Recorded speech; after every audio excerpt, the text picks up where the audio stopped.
Seperti tadi ada 3 sektor jasa keuangan, perbankan, keuangan industri keuangan non-bank sama pasar modal. Saya coba jelaskan satu persatu karakteristik produk dan layanan dari masing-masing sektor jasa keuangan. Yang pertama adalah perbankan. Sorry, itu yang atas sebenarnya bukan pembiayaan tapi tabungan. Jadi produknya perbankan, bank-bank itu punya produk dasar 3, yaitu tabungan, deposito, sama kredit. Saya rasa 3 hal ini Bapak Ibu sudah punya semua ya, atau mungkin tabungan aja lah minimal. Nah, karakteristiknya tabungan itu gimana sih? Tabungan itu adalah simpanan uang di bank yang penarikannya dapat melalui teller, ATM, ataupun secara transfer. Terus biasanya kita membuka tabungan itu harus ada setoran awal sejumlah tertentu di bank. Tabungan ini mendapatkan bunga atau bagi hasil kalau misalnya atas tabungan yang kita simpan di bank. Tapi biasanya bunganya ini kecil, misalkan 1% setahun. Jadi Bapak Ibu nabung 1 juta, dapatnya ya 1% itu berarti 10.000 per tahun. Dibagi 10.000 dibagi per bulan. Nah biasanya itu kepotong sama biaya administrasi. Nah itu biasanya makanya kita sering tidak merasakan adanya bunga tabungan karena bunga tabungannya kecil tapi biaya administrasinya cukup besar. Terus yang kedua itu deposito. Deposito ini sama tujuannya adalah menyimpan uang. Tapi kalau tabungan bisa ditarik sewaktu-waktu, kalau deposito ada jangka waktunya. 1 bulan, 3 bulan, 6 bulan, 12 bulan. Biasanya seperti itu. Bedanya apa dengan tabungan? Bunganya lebih besar. Biasanya itu bunga deposito itu 4-6% loh setahun. Jadi Bapak Ibu taruh deposito 1 juta, dapatnya paling besar bisa 6% itu 60.000 setahun. Tapi itu nggak boleh diambil dalam jangka waktu yang disepakati, misalkan 3 bulan, 6 bulan. Produk yang ketiga itu kredit. Kredit ini pinjaman, jadi kita meminjam uang di bank. Biasanya sifatnya bisa untuk keperluan produktif atau konsumtif. Keperluan produktif itu misalkan Bapak Ibu punya usaha, modal usaha, atau membeli punya sawah lah, atau apa itu membeli alat beratnya lah. Kalau konsumtif ini biasanya membeli keperluan elektronik atau sepeda motor atau mobil, itu biasanya untuk konsumtif. Karakteristiknya kredit apa? Dikenakan bunga, terus ada biaya administrasi dan biaya provisi. Biasanya biaya administrasi dan biaya provisi ini dipotongkan ketika Bapak Ibu menerima uangnya. Jadi Bapak Ibu pinjam 100 juta ke bank, itu Bapak Ibu tidak akan menerima 100 juta. Karena apa? Karena dikurangi oleh biaya administrasi dan biaya provisi. Umumnya seperti itu. Kalau ada asuransi biasanya dikurangi biaya asuransi. Jadi karakteristiknya meminjam di bank itu seperti itu. Kalau itu tadi perbankan, ini kita ke industri keuangan non-bank. Ada 4 industri keuangan non-bank yang umumnya besar. Yang pertama itu pegadaian. Pegadaian itu dia bisa mendapatkan pembiayaan, tapi berbeda dengan bank. Ini biasanya harus ada barang yang digadai terlebih dahulu. Tapi pegadaian sekarang produknya variasi, nggak hanya pembiayaan, ada juga tabung emas dan lain-lain. Terus yang kedua adalah asuransi. Asuransi ini jenisnya banyak. Asuransi jiwa, kesehatan, kendaraan, rumah, asuransi harta benda lainnya. Terus yang perlu ditekankan di sini, ini yang banyak miskonsepsi ke masyarakat bahwa asuransi ini bukan produk dan layanan yang sifat tujuan utamanya adalah untuk menabung, bukan. Jadi kalau ada yang saya mau menabung di asuransi, nah itu perlu kami luruskan bahwa itu miskonsepsi.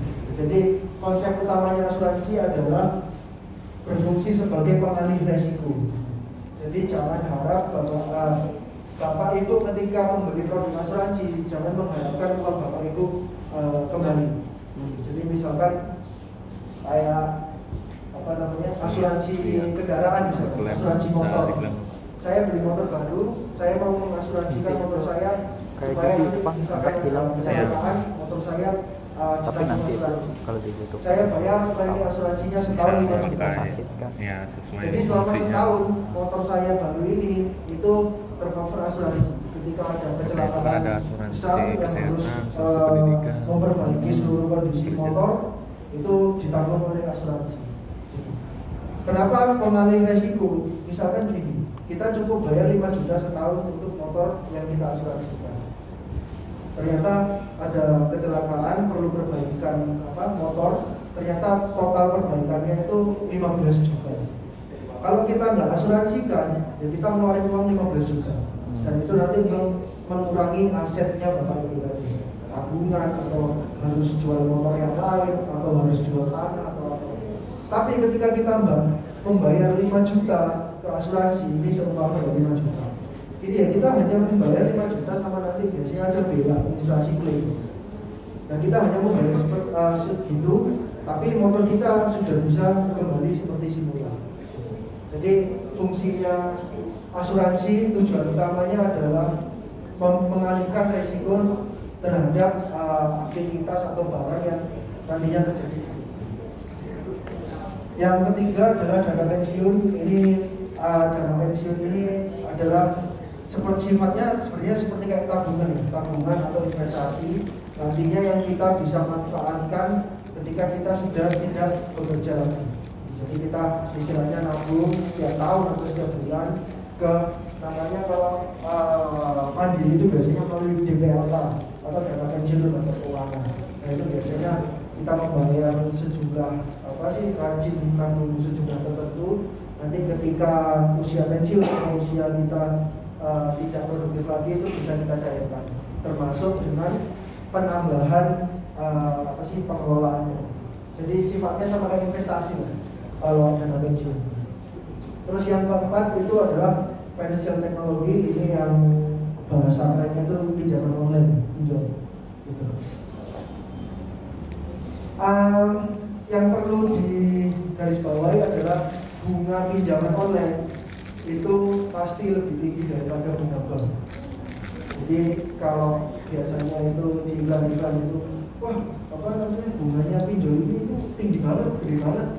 Padahal itu pinjaman online-nya resmi itu daftar di OJK. Tapi kenapa tinggi? Ya karena memang skema bisnisnya pinjol itu sifatnya memudahkan masyarakat untuk mendapatkan uang. Berbeda dengan bank. Ketika Bapak Ibu meminjam atau kredit di bank, itu kan persyaratannya banyak tuh, yang harus surat penghasilan lah atau apa, terus ada dicek dulu lah rumahnya atau usahanya, terus ada harus nyerahin jaminan, harus nyerahin motor, harus nyerahin sertifikat rumah, sedangkan pinjaman online itu nggak pakai kayak gitu, tinggal selfie KTP, malamnya party. Nah itu bisa. Jokes. Nah itu kan sangat mudah ya kita pinjaman ke pinjol ya. Jadi cuma bermodal selfie KTP tanpa ada pengecekan apapun, biasanya langsung cair. Nah itulah kenapa pinjol itu bunganya lebih besar, karena dia sangat berisiko menerima gagal bayar dari konsumen. Kalau bank kan resiko gagal bayarnya adalah dengan cara meminta jaminan. Kendaraanmu sini saya jaminkan, atau rumahmu sini kasih ke saya. Nah jadi ketika konsumennya gagal bayar, bank masih bisa menjual kendaraan atau rumahnya. Tapi kalau pinjol tidak ada jaminan yang kita berikan. Makanya dia menetapkan tarif atau bunga yang sangat tinggi untuk menanggulangi risiko seperti ini. Dan yang perlu digarisbawahi, kalau Bapak Ibu mau pinjam ke pinjol, itu pastikan yang berizin dari OJK, jangan yang ilegal. Nah, produk dan layanan selanjutnya dari pasar modal itu saham, reksadana, dan juga bunga. Mungkin Bapak Ibu sudah familiar atau ada yang sudah punya saham di sini ya? Atau reksadana? Belum ada. Enggak ada. Males. Jadi kalau saham ini nanti mungkin Bapak Ibu kalau mau mau belajar berinvestasi atau menabung di saham, bisa nanti ke kantornya Bursa Efek Indonesia di Jalan Hati Ali nomor depannya pom bensin. Itu mereka buka menyediakan kelas sekolah pasar modal secara gratis. Itu dilaksanakan biasanya setiap hari Sabtu. Nah, mungkin karakteristik umumnya saham itu kita memiliki kepemilikan di suatu perusahaan. Misalkan yang ada yang kemarin ramai saham Gojek, kita membeli saham Gojek, itu berarti kita yang punya Gojek. Walaupun presentasinya sekian, sekian persen, itu kita yang punya Gojek. Memang hebat ternyata. Terus yang diketahui adalah nilai saham itu fluktuatif, naik turun. Jadi nilai saham itu nggak selamanya itu meningkat, tapi nggak selamanya menurun, tergantung kinerjanya perusahaan. Keuntungannya didapat dari mana? Kalau di saham ada dua keuntungannya, itu capital gain dan dividen. Capital gain itu berarti ketika Bapak Ibu membeli saham Gojek sekarang 100.000, ternyata nilai perusahaan, nilai sahamnya Gojek itu meningkat beberapa bulan kemudian. Jadi dari uangnya Bapak Ibu yang 100 naik menjadi 200.000. Itu namanya capital gain. Kalau dividen, ini biasanya Bapak Ibu dapat bonus dari perusahaan. Kayak Gojek misalkan di akhir tahun setelah LPS, Gojek mencatatkan laba sekian. Nah, dari sekian persen dari laba itu akan dijadikan bonus bagi pemegang saham. Namanya dividen. Kalau reksadana itu sama, kita juga membeli saham, tapi kita tidak membeli saham secara langsung, tapi melalui namanya manajemen. Jadi kayak Bapak Ibu punya 100.000, Bapak Ibu kasihkan ke saya. Dengan uang 100.000 itu nanti saya akan mengelola untuk ke saham ini. Membeli saham. Jadi namanya itu manajer investasi. Keuntungannya dari mana? Keuntungannya dari peningkatan nilai aktiva bersih. Jadi nilai reksadana saat ini adalah Rp3.000, seminggu kemudian naik Rp3.500, berarti itu namanya kenaikan nilai aktiva bersih. Kalau surat berharga negara, ini adalah produk pasar modal yang diterbitkan oleh negara. Kalau nggak salah minggu depan itu ada namanya saving bond retail dari Kementerian Keuangan, dari negara, yaitu instrumen investasi dari negara yang dijamin negara, yang tidak ada resikonya sama sekali, itu dengan kupon kalau misalnya 6 sekian persen. Jadi Bapak Ibu coba nanti bisa di googling ya, namanya saving bond retail. Saving bond retail atau ORI, obligasi Republik Indonesia. Itu Bapak Ibu dengan minimal pembelian 1 juta, itu nanti sifatnya kayak deposito. Jadi Bapak Ibu naruh 1 juta selama 2 tahun, dapat kuponnya itu adalah sebesar 6% per tahun. 6% per tahun itu berarti kalau 1 juta itu 60.000. Nah, 60.000 itu nanti dibagi per bulan kuponnya. Jadi kayak saya kemarin ke saving bond retail yang 2 tahun lalu itu saya taruh 10 juta, terus kuponnya itu 8%, berarti dapatnya sekitar 80%. 80.000. Nah, 80.000 per tahun itu saya dapat bulanan transfer ke rekening saya itu per bulan, jadi 80.000. 80.000 lumayan. 10.000. Katakanlah 10.000 itu masuk ke rekening saya setiap bulan. Jadi kalau misalkan memang Bapak Ibu mau mencoba produk pasar modal, bisa yang paling terdekat itu ada produknya sebagai itu. Dan itu dijamin negara ya. Jadi nggak akan pernah default atau bermasalah. Itu tadi produk dan layanan keuangan di sektor jasa keuangan. Selanjutnya ini kami juga perlu menyampaikan karena memang beberapa tahun kebelakang ini banyak sekali korban penipuan yang mengatasnamakan investasi. Jadi kalau ini kami saya kemarin lihat film di Amerika ya, itu ada 5 modus penipuan, 5 modus penipuan investasi. Tapi setelah saya lihat ternyata ini juga banyak terjadi di Indonesia. Jadi saya sedikit sampaikan ada 5 modus yang sering terjadi. Yang pertama itu advance fee, atau Bapak Ibu diminta untuk deposit uang atau transfer uang terlebih dahulu. untuk dijanjikan keuntungan atau profit yang lebih besar. Contohnya, Bapak Ibu pernah yang paling sering ini banyak di Telegram. Ya. Bapak Ibu pernah nemu kayak ikut WA bisnis juga. auto bond cash, apa robot trading atau apa? Deposit 1 juta, nanti kembali 3% dalam waktu 1 hari, misalkan seperti itu. Itu maksudnya advance fee. Jadi kita menyerahkan deposit dulu, mentransfer uang terlebih dahulu untuk dijanjikan keuntungan yang besar. Yang kedua, ini tahun lalu ada bapak-bapak ke kantor kita. Dia dapat SMS dapat WA dan telepon dari orang Malaysia. Orang Malaysianya itu katanya punya uang 3 miliar. Tapi bermasalah di Malaysia, jadi mau dititipkan ke rekeningnya bapaknya di Indonesia. Tapi Pak, saya bisa mentransfer 3 miliar ini, harus ada biaya administrasinya Pak sebesar 2 juta. Jadi Bapak transfer ke saya dulu 2 juta. Akhirnya Bapaknya transfer 2 juta. Logikanya Iya, nggak iya. masuk. Terus Asli. sudah dapat, Bapaknya sudah dapat sertifikat apa-apa gitu. Ternyata cek rekeningnya belum masuk uang 3 miliar. Iya. Ternyata harus ada biaya tambahan lagi Karena untuk nominal mencap yang atau tanda tangan sertifikatnya besar. sebesar 3 juta. Kunci di situ. Jadi terus ditarik Itu kan uang memakai terus. sertifikat ya kayak Ya, makanya dia dia kantor tambah. kita kita bilang ini penipuan Pak. Ternyata benar ini memang penipuan. Banyak terjadi.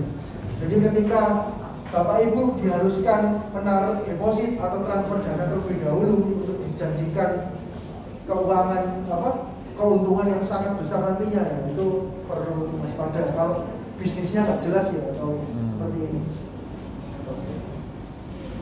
Terus skema yang kedua ini namanya pump and dump.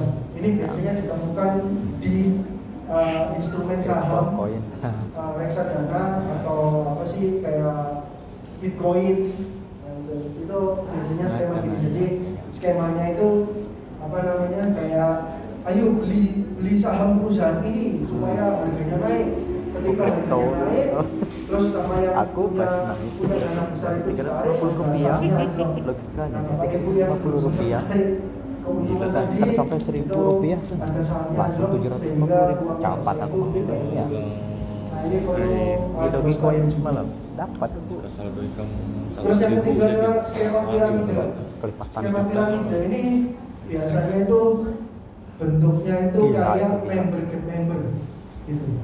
skema Jadi piramid. sumber pendapatan utamanya itu bukan dari menjual produk, tapi Tapi dari merekrut orang. rekrutmen. Misalkan gini, Bapak Ibu ikut saya bisnis apa ya? Pasti banyak. Jualan pulsa. Bapak Ibu deposit ke saya 2 juta, Iya, nanti iya, saya banyak. kasih aplikasi. Itu kita kan ada. Tapi Bapak Ibu kalau misalkan ngajak temennya itu dapat keuntungan sekian persen dari ngajak temen. Iya. Jadi yang dipromosikan itu bukan jualan pulsanya, tapi ngajak orangnya itu.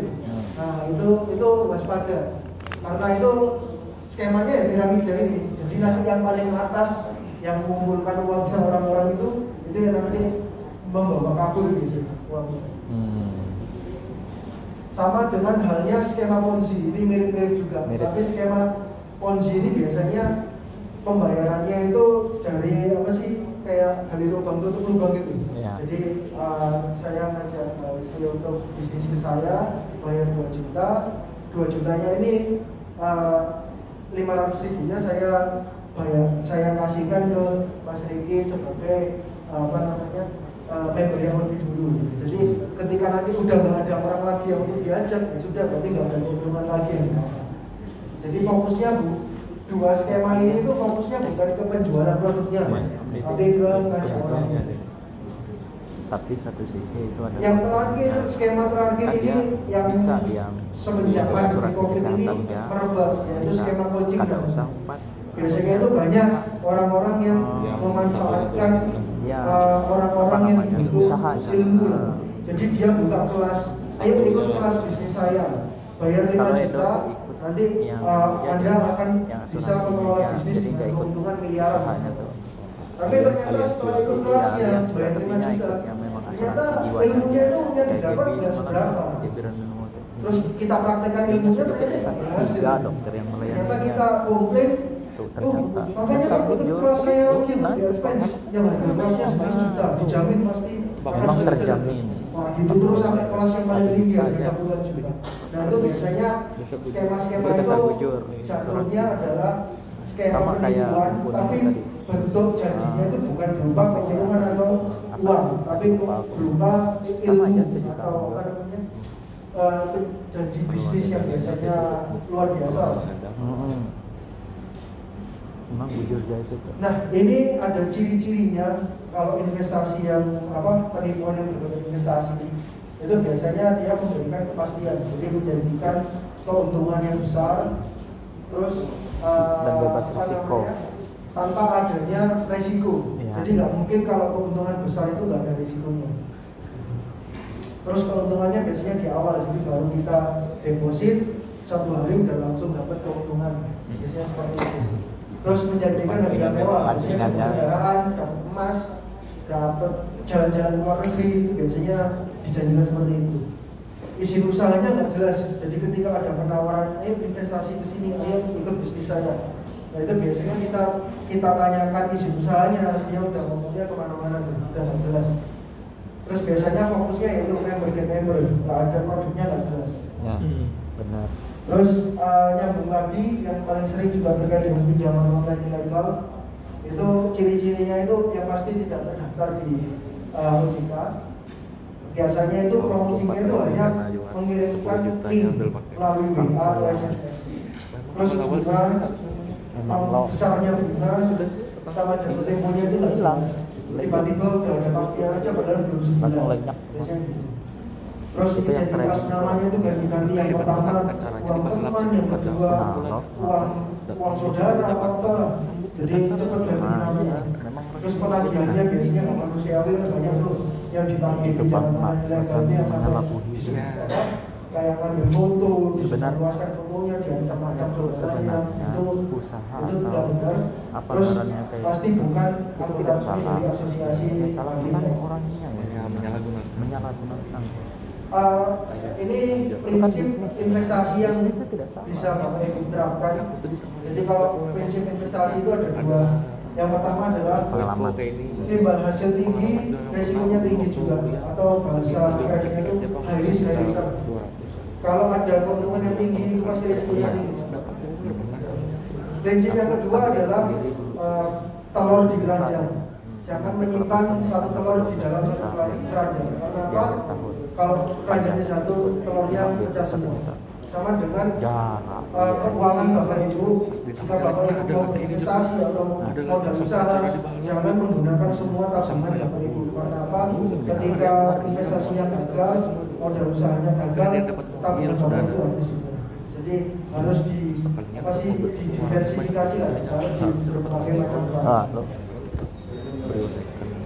Pesan kami untuk investasi ilegal atau pinjaman online adalah 2L, legal dan logis. Ya, Itu harus betul. memastikan legalitasnya. Kalau ada penawaran investasi atau mau pinjaman online, itu harus pastikan legalitasnya jelas. Terdaftar di OJK enggak atau di otoritas lain enggak. Terus yang kedua adalah logisnya. Logisnya itu tadi di luar ciri-cirinya. Ini kalau ada penawaran investasi, dia menjanjikan keuntungan yang besar enggak? Atau misalkan produknya jelas enggak? Atau ini cuma member get member nih? Itu Bapak Ibu harus waspada di sini. Otoritasnya untuk terkait dengan investasi ilegal itu kalau terkait dengan penghimpunan dana atau lembaga jasa keuangan itu daftarnya di OJK. Jadi kalau ada penawaran investasi yang mengatasnamakan bank ini atau apa, itu ke OJK memastikan. Kemarin ada beberapa penawaran investasi yang mengatasnamakan koperasi. Nah itu silakan Bapak Ibu cek di Kementerian Koperasi atau Dinas Koperasi. Terus kalau aset kripto itu biasanya di Bapepti. Kalau BKPM ini biasanya investasi yang di sektor real. Kalau Bapak Ibu butuh bantuan, ragu akan pinjaman online atau investasi, silahkan WhatsApp ke OJK. Itu kontak saya kerja OJK 081 157 157 157. Itu nanti akan ada auto chat lah. Jadi komputer otomatisnya OJK yang akan menjawab misalkan nih Bapak Ibu mau pinjaman online. Nama pinjaman online-nya itu misalkan uang teman. Bapak Ibu lagi uang teman ini terdaftar resmi atau enggak? Langsung chat aja ke WA, uang teman. Nanti akan dibalas, oh uang teman ini terdaftar atau tidak. Ada kami yang baru nih. Iya ada.